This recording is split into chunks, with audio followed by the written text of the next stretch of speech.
حضرت عبداللہ ابن عمر رضی اللہ تعالیٰ عنہ بیمار ہو گئے، شدید علیل تھے، طبیعت مبارک میں کمزوری آ گئی، کچھ کھانے کو دل نہیں کرتا تھا، گھر والے بار بار کہتے کچھ کھا لیجئے کچھ کھا لیجئے، نہیں کھاتے تھے۔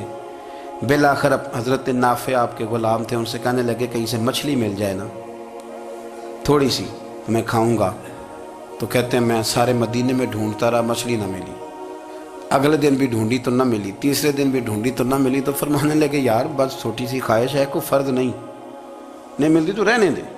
کہتے ہیں چوتھے دن مچھلی مل گئی، میں 1.5 دینار کی مچھلی لایا، لا کے حضرت عبداللہ ابن عمر رضی اللہ تعالیٰ عنہ کے سامنے جو مچھلی رکھی تو آپ نے لقمہ روٹی کا توڑا تھا، مچھلی کو لگانے لگے کہ دروازے پہ فقیر نے آ کے آواز دی کچھ کھانے کو دو، تو حضرت عبداللہ ابن عمر نے روک لیا اور ہنسے۔ کئی دفعہ دے ہم بھی دیتے ہیں پر ہمارا چہرہ دیکھنے والا ہوتا ہے، اتنے ہم غصے میں ہوتے ہیں دے دیتے ہیں، لیکن جو چھلوٹیں ہوتی ہیں نا چہرے والی وہ گنی نہیں جاتی۔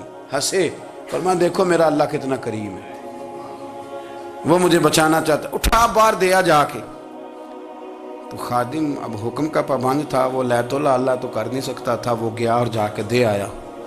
فقیر جب سارے محلے سے آٹا اکٹھا کر لیتے ہیں تو پھر ایک جگہ جا کے بیچتے بھی ہیں۔ دے آیا، وہ 2 گلیاں آگے گزرا تو میں پیچھے دوڑا گیا، میں نے کہا سچ بتا کھانی ہے کہ بیچنی ہے؟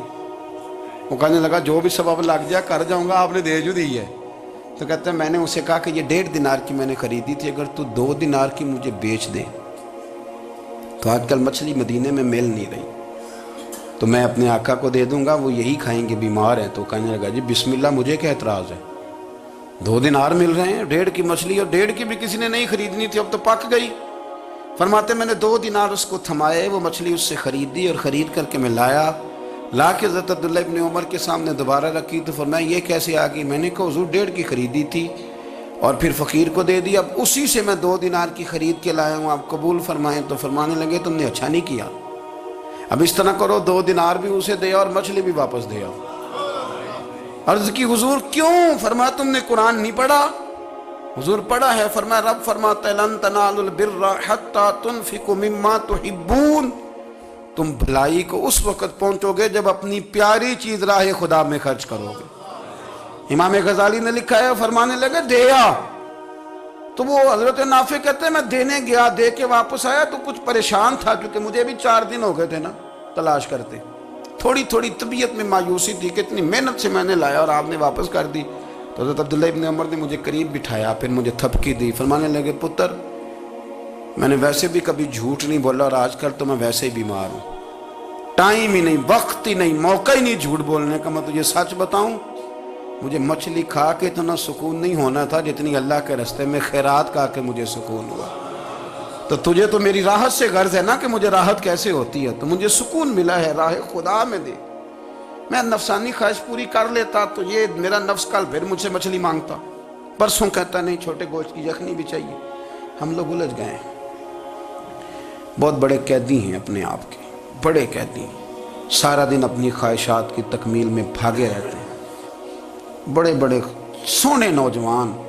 میں ان پہ تنقید نہیں کرتا، مجھے ان پہ ترس آتا ہے، جب میں رات کے اندھیروں میں انہیں ٹیلی فون لے کے چوکوں میں کھڑے دیکھتا ہوں تو مجھے رحم آتا ہے، میں کہتا ہوں دیکھو نفس کی خواہش کے پیچھے یہ کیا مثلاً آخر کیا ہے اس میں، ایک عورت کے پیچھے تباہ کر لیا اپنے آپ کو، یعنی زیادہ سے یہ کوئی مقصود ہے، یہ کوئی مقصد حیات ہے جس کو مقصد بنا لیا ہے؟